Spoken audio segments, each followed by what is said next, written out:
জীবনের যে ৫টি সত্য কথা। নাম্বার ১, মায়ের চেয়ে কেউ বেশি ভালোবাসে না।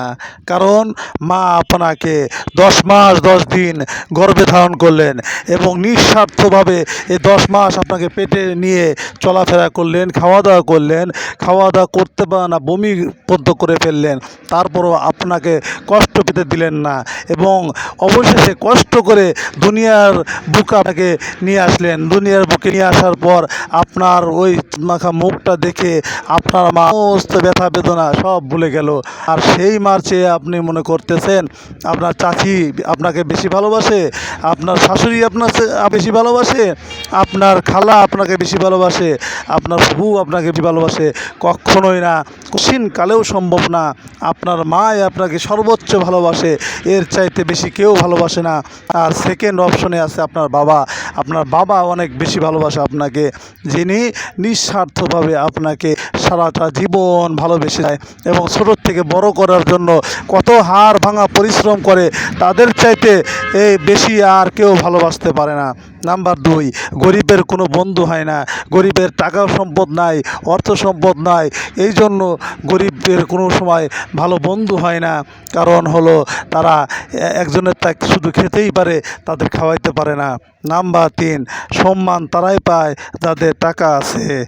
যাদের টাকা আছে তারাই আসলে সম্মান পায়। দেখুন না, আমাদের সমাজে যাদের অনেক টাকা, অঢেলটা, তারাই শুধু সম্মান পায়। আর যাদের টাকা পয়সা নাই তারা কোনো সম্মানই পায় না। তাদের উপরে চলে অকাতর নির্যাতন এবং নিপীড়ন। তাদেরকে একেবারে উপর দিকে উঠতেই কেউ দিতে চায় না। যারা অনেক টাকা পয়সাওয়ালা মানুষ, তারা চায় সবসময় যেন তাদের পায়ের কাছে এই গরিব মানুষগুলো থেকে যায়। নাম্বার ৪, এখন মানুষ মন দেখে নয়, মুখ দেখে ভালোবাসে। এটাই বাস্তবতা।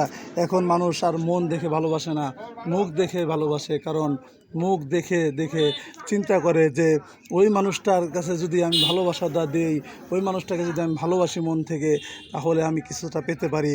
কারণ ওনার অনেক অঢেল সম্পদ আছে, অনেক টাকা পয়সা আছে, ওনার অনেক বড় বিজনেস আছে। এই বিজনেসের মাধ্যমে আমি তার কাছে সুখে থাকতে পারবো, তার কাছে শান্তিতে থাকতে পারবো। এরকম চিন্তা ভাবনা করে এখন মানুষ মন দেখে নয়, মুখ দেখেই ভালোবাসে।